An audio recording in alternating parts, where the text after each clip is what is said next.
We're live for what is going to be our first official cook on the Workhorse Pit 1975. As you can see, yesterday I got a cord of wood in Vermont that equates to mostly maple with some beech. Good thing about beech is it's a pretty near cousin to oak, so from a flavor profile it's not going to be that different than a lot of your oak or post oak, but that's just what we happen to have here in Vermont. We're going to do a couple racks of ribs today, try to go with something easy on the first cook from a learning curve perspective. Right now, got the fire started. You can kind of hear it roaring. Really good draw already out the stack. Let's see if you can hear that. Get in there close. This should coal over probably in about 30 or 45. And then once that happens, I'm going to throw the ribs on. Next step will be to go inside and actually start the rib prep. And that's when we'll see you soon. Just a quick lay of the land for the ingredients. Pretty simple. Couple racks of spare ribs. They were on sale for $2.99 a pound, which at least here is a really good price. So I grabbed them a while ago, took them out of the freezer for today. And we're going with a couple of the JP rubs. Really good stuff. This is our all-purpose, kind of a traditional SPG. Sweet heat is exactly as described. Really good stuff on both ends, on the front and back of the pallet with the sweet and the heat. You can see I'm actually using a disposable cutting board from Stark. These things are great. As advertised, get in, do your work, throw them out. You don't have to worry about cleaning a big cutting board. They can kind of handle the abuse of the knife.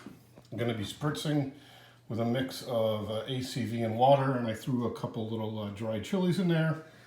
And then all the work will be done by this beautiful little Victorinox, like $8 knife from, you can find on Amazon. Thing has a really good flex to it. It's perfect. So next we're going to go in, we're going to open these up, trim off the tops, turn them into St. Louis.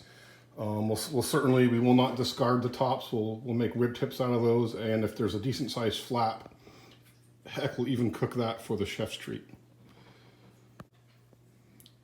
Trimming and seasoning is done. I got rack 1, rack 2, and you have the tips, and there's always just that little rib that's going to cook too much, so why not cut that aside and throw it on and have a little snack. A couple things to note that I don't do that a lot of people do is I do not remove the membrane on the back. I score it. I think it actually helps keep the ribs together and hold the meat in place. And I kind of like that textural change. And I think if you score it, you don't run into some of the issues that people usually talk about when eating a rib with a membrane. And 2, I don't use a binder or a base beyond just a little squirt of the apple cider vinegar water. I've never had luck with like a mustard base, whether it's on ribs, pork shoulder, or a brisket. I always find it turns things into, the final product is too pasty and it creates like a layer that can't penetrate. So again, just the way I do it, and with all these things, whatever works best for you is the way that you should do it.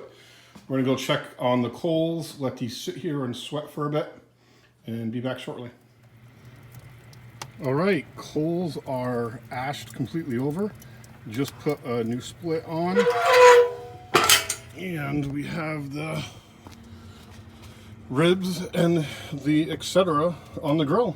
We are running just under 250. Let's see how it stabilizes here in a bit. We have the reserve logs ready to go. We'll probably be checking in about 45 to see where we are temp-wise and if we need another stick. It is 1:30. We are at the 2-hour mark. Things are progressing very well. Here's a little closer look at the ribs and the tips. You might notice we're missing one small piece because yes, I ate the little individual rib bone about half hour ago and it was excellent. Hopefully you can kind of tell just a beautiful kind of red mahogany color here on the ribs. They're not quite where I want them to be yet from a wrapping standpoint, just to give you an idea. We're about we're getting there. I probably want 160 or so, 165. So probably another half hour. We're gonna pull these, wrap them in foil with some butter and some other little yummies. But again, so far, doing pretty well. You see a nice little fire in the firebox. I just put another split in. I'm gonna switch these, left and right, so they're sharing equal time closer to the heat source. See you in a little while.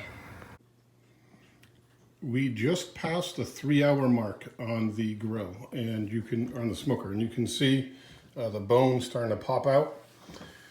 On the ribs, they were temping in the mid 160s to low 170s. So now we have pulled them, and a little butter, brown sugar, and this Lily's East North Carolina barbecue sauce, just a little bit of it to add some liquid.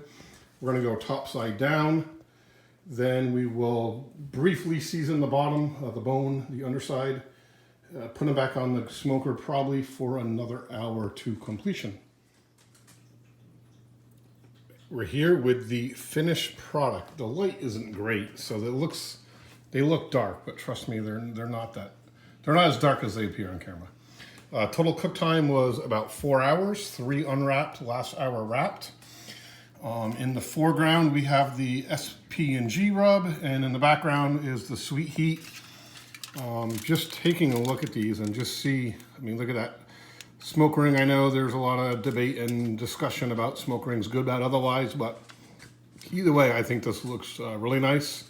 And you can see just how kind of tender and juicy that guy is. And here in the background, here's the other one. So the next step is to obviously go ahead and enjoy this, and thank you for joining in the first journey, the first cook on the new Workhorse Pit. Much more to come in the coming weeks. Thanks.